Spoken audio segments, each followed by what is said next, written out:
1972년 스탠포드 대학교 심리학자이자 교수인 데이비드 로젠한이 한 가지 실험을 했습니다.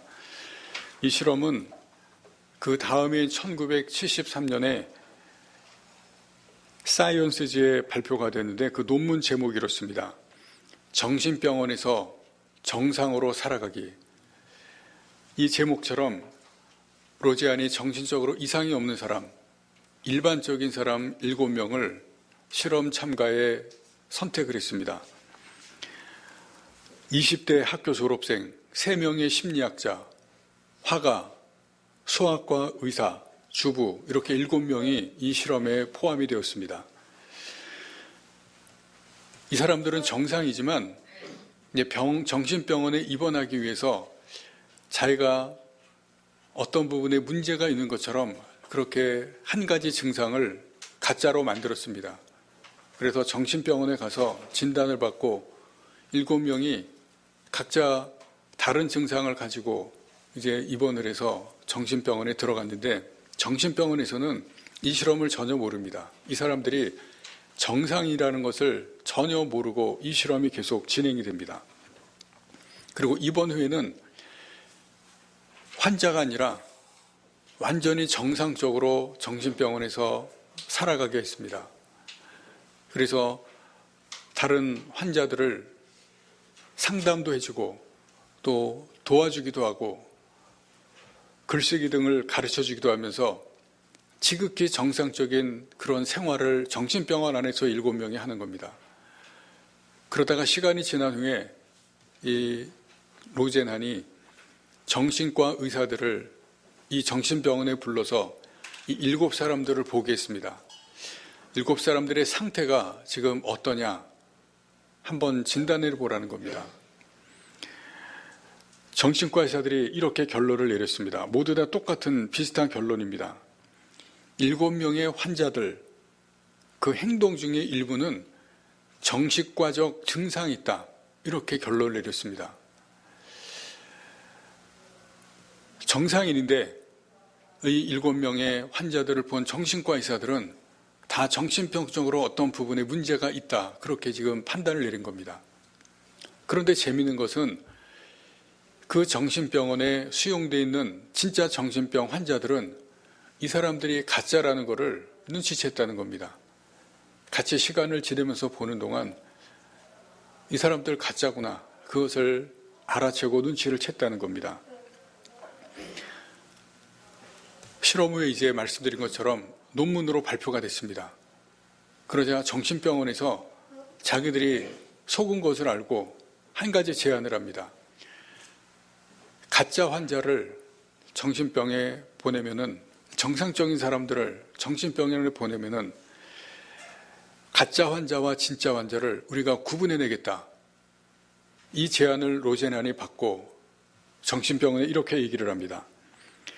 100명의 가짜 환자를 보냈으니 찾아내보라. 이 정신병원에서 시간이 지나서 100명의 환자, 가짜 환자를 보냈는데 91명의 가짜 환자를 밝혀냈다고 그렇게 이야기했습니다. 그런데 로젠한이 이렇게 이야기합니다. 사실은 아무도 보내지 않았다. 여러분, 이 실험은 정신과 의사들이 정신병원에 들어와서 정상적으로 생활하는 사람을 구분해 내지 못했다는 그러한 부분이 있고, 또 하나는 이 평범한 행동을 하는 이 정상적인 사람들에게 정신병 증상이 있다고 오인한 이런 결과를 만들어냈습니다. 이 실험이 중요한 이유가 하나 무엇이냐면 우리가 믿고 있는 것이 옳은 것이 아닐 수도 있다는 겁니다. 이 의사들이 이렇게 오인한 가장 결정적인 원인은 무엇이냐면 정신병원에 들어가 있다는 것 하나만으로 정신적으로 문제가 있다고 착각한 겁니다. 그렇게 믿은 겁니다. 그래서 정상인을 잘못 판단하고 잘못 오인했습니다. 그래서 이 실험은 정상과 비정상이 있을 때 이것을 분류할 수 있다고 확신하는 그 확신에 경종을 울렸다고 합니다. 정상과 비정상을 내가 확신할 수 있다고, 구분할 수 있다고 확신한다. 정말 그럴 수 있느냐는 겁니다. 이 정신과 의사들이 그렇게 판단을 내리지 못했기 때문에 그런 확신에 대해서 의문을 갖게 하고 경종을 울린 겁니다. 우리가 믿고 있는 것, 이것이 정말 옳은 것인가? 거기에 대한 근본적인 질문을 하게 만듭니다. 오늘 본문에 보시면 이고니온에서 사도 바울과 바나바가 돌에 맞아서 이제 그곳을 피해서 간 곳이 루스드라와 더베라고 하는 곳입니다. 루스드라에서 전도를 하는데 나면서부터 안진병이 된 사람, 이 사람을 사도 바울이 고칩니다. 가서 안수하는 것도 아니고 가서 특별한 어떤 행위를 하는 것이 아니라 말로 한 번도 걸어보지 못한 사람을 걷게 하니까 루스드라에 있어서 이 광경을 본 사람들이 깜짝 놀랍니다. 그리고 오늘 본문에 나오시는 것처럼 바울과 바나바를 향해서 신들이 하늘에서 내려왔다고 외칩니다. 이 사람들은 신이다. 그리고 바나바를 제우스, 그리고 바울을 헤르메스라고 그렇게 신이라고 알고 이 사람들을 향해서 이제 사람들이 행동을 합니다. 여기서 제우스라고 하는 것은 아시는 것처럼 헬라에서 가장 위대한 신입니다.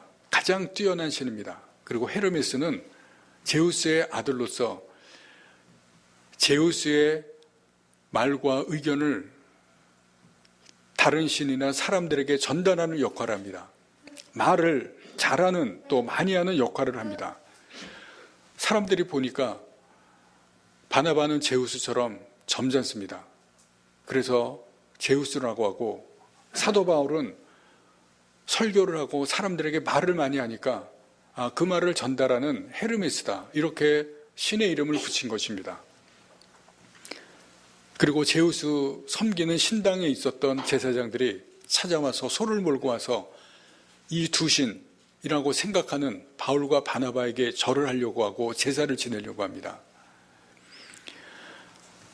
오늘의 이 사건의 이 일이 벌어진 이유가 무엇이냐면 루스드라에 사는 사람들의 사고방식과 풍습입니다. 그들의 관습입니다. 이들은 자기들이 믿는 신이라고 하는 것은 그 헬라 문화권에서 하늘에서 땅에 내려오기도 하고 땅에서 하늘로 올라가기도 한다고 그렇게 믿었습니다. 기적을 행하는 것은 신만이 행할 수 있다고 생각했습니다. 그래서 바울이 기적을 행하자 그 자리에서 신이라고 생각하고 믿은 것입니다. 신에 대한 잘못된 생각, 헬라의 여러 신들, 많은 신들에 대해서 잘못된 생각을 가지고 있는 것이 확신이 되었고 그 확신을 행동으로 하고 있는 것을 보여줍니다. 여러분, 이 본문에 나오는 그 당시에 헬라 사람들뿐만이 아니라 지금 우리도 어떤 일에 대해서 수많은 믿음을 가지고 살아가고 있습니다. 여러분, 우리 자신들이 각자 믿고 있는 것이 있습니다.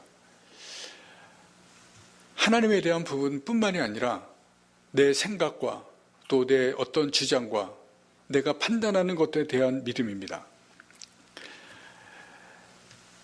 혈액형, 유형, 이것을 성격으로 생각하는 사람이 있습니다. A형이면 저 사람은 소극적이고 또 말이 적을 것이다. 그렇게 생각하는데 다른 유형도 다 사람들에 대한 인격이라고 성격이라고 그렇게 판단합니다. 요즘은 젊은이들이 MBTI 검사의 결과 그 유형을 가지고 저 사람은 저런 유형의 사람이다. 그렇게 아마 판단하고 생각하는 경향이 많은 것 같습니다.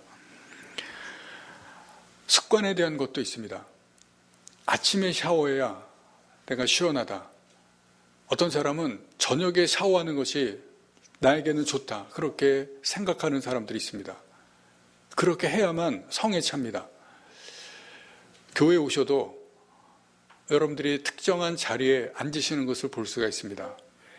또 다른 곳에 가도 사람들은 대부분 어떤 자리를 선호해서 앉는 자리가 있습니다. 거기에 앉아야 내가 편안하고 내가 마음이 놓인다고 생각을 해서 장소마다 가는 자리, 특별히 자주 가는 장소는 정해놓은 그러한 자리가 있습니다. 그것이 편하다는, 또 마음이 좋다는 그러한 믿음 때문이고 생각 때문입니다. 여러분, 이러한 생각들은 믿음이 되고 그 믿음이 사람들을 행동하게 만듭니다. 그 믿음이 점점 굳어져 가게 됩니다. 이런 부분들은 사실 우리 삶에 크게 지장을 주지는 않습니다. 아침에 샤워를 하든 저녁에 샤워를 하든 혈액형 유형을 인격이라고 믿든 안 믿든 우리는 그렇게 크게 영향을 받지는 않습니다. 그러나 우리가 가진 잘못된 확신이 우리의 삶이 되어서 잘못되게 하는 경우가 많이 있습니다. 여러분, 착각이나 오해 안 하는 분들이 있습니다. 사람들과의 관계에서 착각이나 오해를 하게 되면 관계가 나빠집니다. 큰 잘못이 될 수가 있습니다. 의도를 가지고 한 것은 아닌데 착각하고 오해하는 경우가 있습니다. 오은영 박사가 하는 프로그램 중에 부부가 나와서 상담을 했습니다. 그런데 그 부부의 상태가 어떤 상태냐면 부인이 남편에 대해 하는 것마다 화를 내고 하는 것마다 짜증을 냅니다. 둘이 대화를 할 수가 없습니다. 남편은 아내에게 좀 더 잘해보려고 하는데 아내가 완전히 남편을 무시할 뿐만 아니라 모든 말하는 것이 다 화고 분노입니다. 그 남편이 어떻게 할 수가 없습니다. 그래서 이 상담 자리에 나왔는데 아내가 생각하는 남편은 어떤 남편이냐면 자기와 친정 식구에게 관심이 없는 그러한 남편입니다. 전혀 관심이 없다고 말합니다. 남편은 아내의 그런 생각과는 다르게 아내에 대해서 좀 더 가까워지고 싶어하고 이 잘못된 관계를 풀어보려고 합니다. 그런데 아내가 그렇게 말하면서 하는 일마다 화를 내고 하는 일마다 짜증을 내고 남편을 남편 취급을 안 합니다. 아들하고도 잘 지내다가 남편만 보이면 안에서 화가 끓어오릅니다. 아주 심하게 이야기를 합니다. 오은정 박사가 이 원인을 찾아냈습니다. 이 원인은 남편이 정말 그런 게 아니라 남편의 기억력 때문이라고 이야기합니다. 남편이 어떤 일을 들으면 뭘 하라고 이야기를 하면은 조금 지나서 바로바로 잊어버립니다. 바로 잊어버리니까 누가 부탁한 것, 특별히 아내가 이야기한 것을 잊어버리고 제대로 행동을 못합니다. 이 남편과 아내 사이에 결정적인 그 오해가 있었던 사건이 무엇이냐면 아내의 오빠가 교통사고를 당했습니다. 몇 년 전에 교통사고를 당해서 크게 다쳐서 병원에 입원했는데 아내가 거기에 가서 남편에게 지금 상황이 이렇다 얘기했는데 남편이 그날 자기 오빠에게 찾아오지를 않았습니다. 그 대신에 나중에 보니까 술을 먹고 오지 않은 겁니다. 거기에 대해서 이 사람은 나와 우리 친정 식구에 대해서 관심이 없구나. 그렇게 단정을 한 겁니다. 그 다음부터 아내가 남편에 대해서 이런 엄청난 그런 분노와 화를 내기 시작하고 그것이 계속해서 쌓여왔습니다. 그런데 남편은 그럴 의도가 있는 것도 아니고 그런 마음도 썼습니다. 이 사람의 특성을 오은영 박사가 이야기합니다. 어떤 말을 듣고 누가 하라고 지시하면 조금 있다가 바로 잊어버린다는 겁니다. 그런 특성을 가진 사람이라는 겁니다. 그래서 그 부분을 아내가 오해했고 지금 이렇게까지 왔는데 남편이 어떤 사람인가를 분명히 알고 제대로 알고 그 부분에 대해서 치료의 방법을 가르쳐 줍니다. 오해가 시간이 지나면 확신이 됩니다. 그리고 그것이 확신이 되면 인간관계가 틀어지고 잘못되고 아주 나빠지게 됩니다. 이런 식의 오해와 착각은 우리 주위에 너무나 많습니다. 우리가 하는 경우도 많이 있고 상대로부터 당하는 경우도 많이 있습니다. 그런데 그것이 시간이 되면 확신이 되고 그 확신이 우리로 하여금 잘못된 행동을 하게 만듭니다. 이 잘못된 확신이 그만큼 무섭다고 하는 것을 우리들에게 가르쳐 줍니다. 우리에게 더 중요한 것은 신앙에 관한 부분입니다. 하나님에 대해서 잘못 아는 것입니다. 우리가 삼위일체 하나님, 예수님, 성령님에 관해 대해서 말씀을 듣고 배우고 성경을 읽기도 합니다. 그런데 우리가 하나님에 대해서, 예수님과 성령님에 대해서 아는 것은 극히 일부분입니다. 다 알 수 있는 것도 아니고 많이 아는 것도 아닙니다. 극히 일부분만을 알고 있을 뿐만이 아니라 때로는 잘못 알고 있기도 합니다. 신앙에 대해서 잘못 알게 되면 우리의 신앙의 모습을 잘못 살아가게 되고 신앙생활에 문제가 있게 됩니다. 어떤 분은 하나님을 믿는데 예수님이 인가하는 것을 못 믿겠다고 하는 사람이 있습니다. 제가 직접 들었습니다.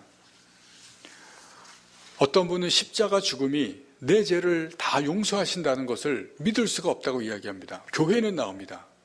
그런데 그 부분을 믿을 수가 없다고 하는 분도 있습니다. 어떤 분은 하나님이 나를 사랑하신다는 그 사실을 믿지 못하게 합니다. 내 상황이 너무 어렵고 내가 너무나 힘든 일을 당하기 때문에 하나님이 나를 사랑하신다, 못 믿겠다는 겁니다.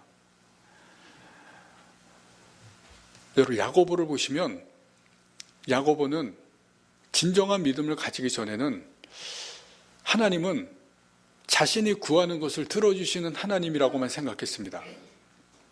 21년 동안 종살이하고 21년 동안 삼촌과 같이 있으면서 하나님은 내가 구하는 것을 주시는 분, 그 이상이 아닙니다. 그래서 야곱이 하나님을 이용하면서 살아왔습니다.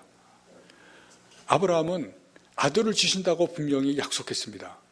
그런데 시간이 지나도 아들이 주어지지 않습니다. 그래서 의심하기 시작합니다. 그 의심이 확신이 되어서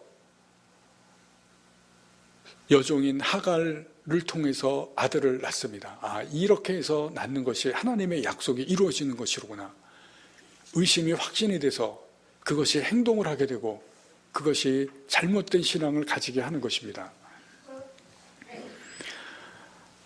여러분, 이런 것을 보시면 우리가 가진 이 믿음, 이 잘못된 것 혹은 잘못되지 않은 것일지라도 이것은 우리의 행동에 영향을 준다는 것입니다. 요즘 확증 편향이라는 그런 단어를 많이 들으셨을 것입니다. 많이 확증 편향에 대해서 이야기를 합니다. 우리가 앞에서 보았던 그런 믿음들은 우리의 의사결정, 우리가 어떤 것을 결정할 때, 또 어떤 것을 판단하고 행동할 때 반드시 영향을 줍니다. 내가 믿는 것이 내 삶에 살아가는데 영향을 주는 것이 있습니다. 어떤 결정을 내릴 때 기존에 가진 믿음이나 기존에 가진 내 의견을 고수하는 방향으로 판단을 내리는 현상, 그것이 확증 편향입니다. 특히 이것은 위기를 맞았을 때 어떤 위기적인 상황에서 그렇게 되기가 더 쉽다고 하는 것을, 또 더 쉽게 그렇게 나타난다는 것을 보여줍니다. 위기를 맞을 때는 그 위기를 낙관적으로 생각하거나 아니면 비관적으로 생각하는 경향이 굉장히 강하다고 합니다.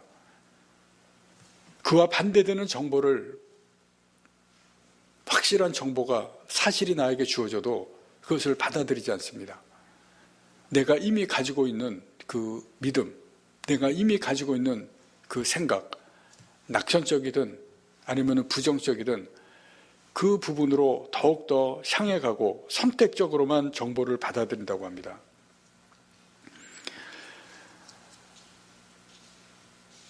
로드 교수가 동료들과 이런 실험을 했습니다. 대학생 중에서 사용제도에 대해서 적극적으로 찬성하는 그룹, 또 한 그룹은 적극적으로 반대하는 두 그룹을 만들었습니다. 그런데 반대와 찬성이 보통 찬성과 반대가 아니라 아주 적극적으로 반대하는 사람들, 아주 적극적으로 찬성하는 사람들, 이렇게 두 그룹으로 나뉘었습니다. 그리고 두 그룹에게 똑같은 보고서를 보여주고 읽게 했습니다. 그것은 어떤 보고서냐면 사형제도가 범죄에 억제하는 효과가 있느냐, 그 부분에 대한 논문인데 서로 반대되는 논문입니다. 하나는 사형제도가 살인죄의 빈도를 줄이는 효과가 있다는 보고서입니다. 또 하나는 반대로 사형제도가 오히려 살인죄를 증가시킨다는 보고입니다. 이것은 학자들이 객관적으로 연구해서 결과를 발표한 보고입니다. 그것을 양쪽에 있는 그룹이 다 읽었습니다. 그런데 실험 결과가 놀랍습니다. 찬성하는 그룹은 자기 찬성하는 그 입장을 더 강화시키는 그런 방향으로 결과가 나왔습니다. 반대하는 입장도 자기들의 반대하는 입장이 더 강해지는 그러한 결과가 나옵니다. 그리고 똑같은 자료를, 이것도 객관적으로 학자들이 보고한 그런 똑같은 자료를 똑같이 다 읽었습니다. 그런데 그 결과는 더 찬성하고 더 반대하는, 더 의견이 멀어지는 그러한 결과가 나옵니다. 이 결과가 나온 것은 자신의 의견을 지지하는 증거는 높이 평가하는 반면에 자신을 위협하는 증거는 폄하하거나 무시한다는 겁니다. 이미 가지고 있는 내 의견, 이미 가지고 있는 내 생각, 그것이 확실하다고 믿기 때문에 그거에 부정적인 것은 잘못됐다고 판단하고 자기 생각을 지지하는 것은 그것이 옳다고 받아들이는 겁니다. 확증 편향의 한계입니다. 이것이 지금 우리 사회에 아주 심하게 나타납니다. 진보와 보수의 갈등, 그리고 세대와 세대의 갈등, 그리고 더 심한 것은 요즘 젊은이들이 남자와 여자끼리 나뉘어서 갈등을 합니다. 남자들은 여자들을 비난하고 여자들은 남자들을 비난합니다. 갈등이 심해집니다.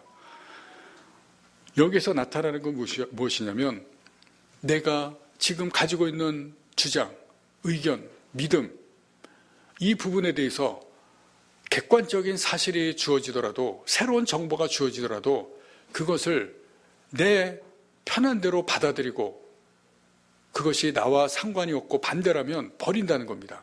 옳지 않다고 판단한다는 겁니다. 그래서 오늘날의 우리 사회에 엄청난 갈등이 일어나고 있습니다.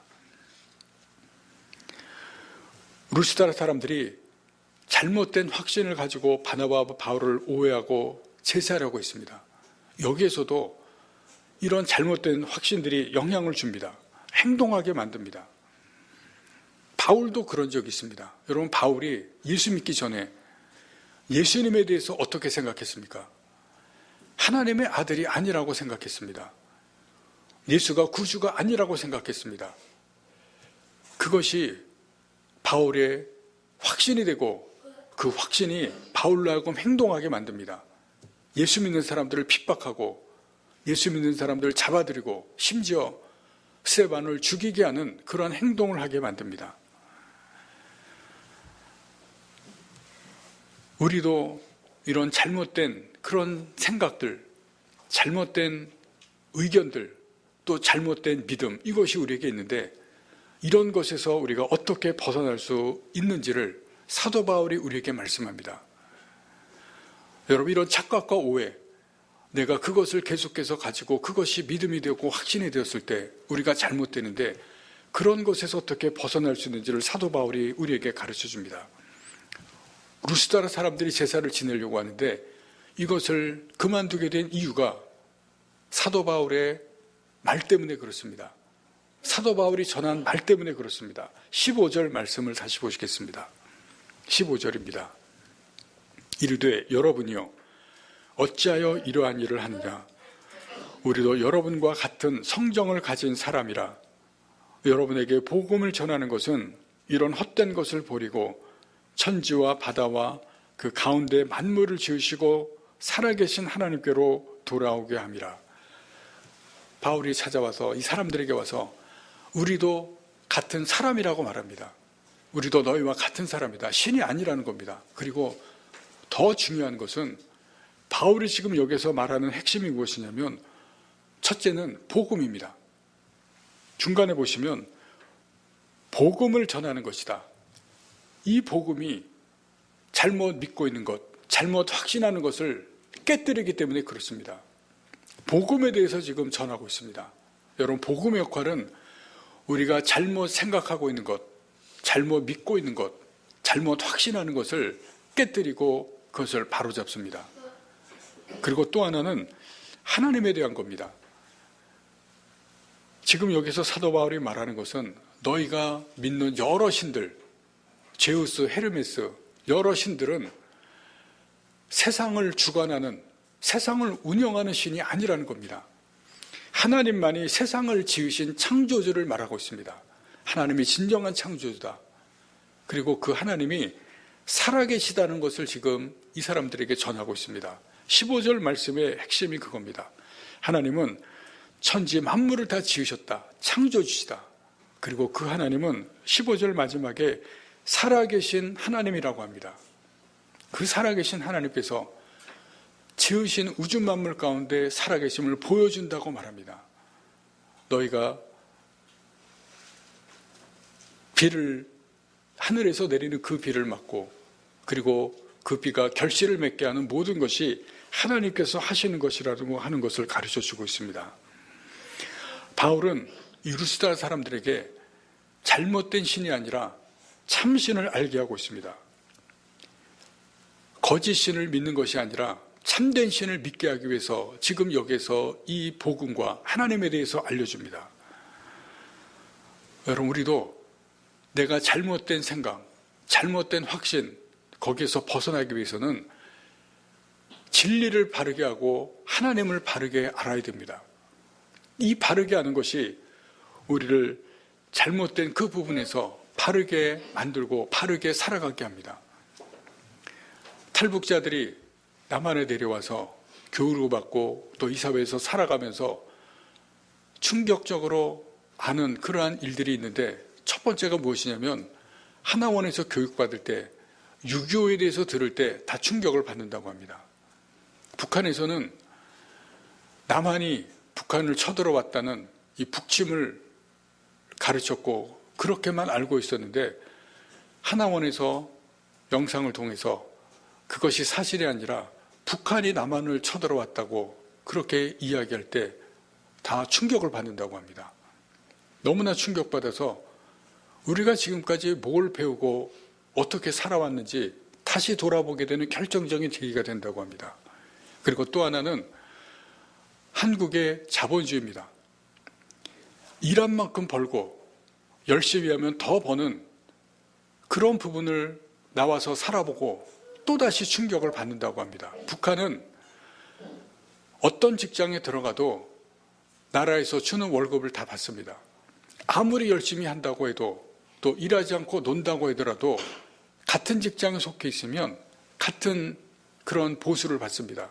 그래서 열심히 일할 필요가 없다는 겁니다.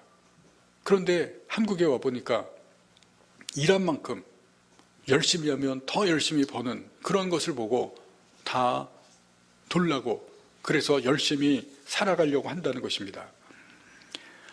공산주의의 이 가르침, 공산주의가 배워준 것, 그것만을 믿고 살아왔다가 한국에 와서 그 잘못된 믿음이 다 깨집니다. 잘못된 확신이 산산조각 납니다. 진실만 알아도 우리의 잘못된 믿음과 확신이 깨어지는데, 여러분, 진리가 우리에게 가르쳐 주는 것이 있다 그러면 그것은 우리의 모든 것을 다 바꿀 수가 있습니다. 우리의 모든 생각들을 바꿀 수가 있습니다. 여러분, 우리가 가지고 있는 것 중에 가장 깊은 것이 죄악의 뿌리입니다. 우리 각자는 죄의 뿌리가 있습니다. 그 죄의 뿌리가 우리로 하여금 잘못된 행동을 하게 하고 하나님이 원하지 않는 행동을 하게 합니다. 그것이 점점 시간이 흘러갈수록 그것에 대한 우리가 오해를 가지고 그것이 잘못된 것인 것을 알면서도 계속 그 일을 하게 됩니다. 우리는 하나님에 대해서, 예수님에 대해서, 성령님에 대해서도 제대로 알지 못하는 부분이 있습니다. 우리가 진리에 대해서 바르게 알고 하나님에 대해서 바르게 한다고 하면 우리의 잘못된 부분들을 우리가 바로잡을 수가 있고 바른 신앙 가운데 거할 수가 있습니다. 하나님께서 그 진리의 말씀을 통해서 우리에게 바로 살아갈 수 있는 그것을 보여주시고 바르게 인도합니다.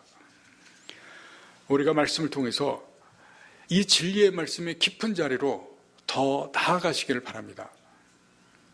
잘못된 확신과 생각과 우리 행동을 이 진리의 말씀이 고칩니다. 하나님과 예수님과 성령님에 대해서 더 깊이 알아가시기 바랍니다. 올바른 신앙의 삶으로 우리를 인도해 주실 것입니다. 여러분, 내가 가지고 있는 잘못된 것, 그것이 무엇인지를 말씀을 통해서, 말씀의 빛을 통해서 알아가시고, 그리고 하나님과 예수님과 성령님에 대해서 더 깊이 알아가셔서 우리의 잘못된 부분을 올바로 만들어갈 수 있는 그런 하나님의 사람들 되시길 바랍니다.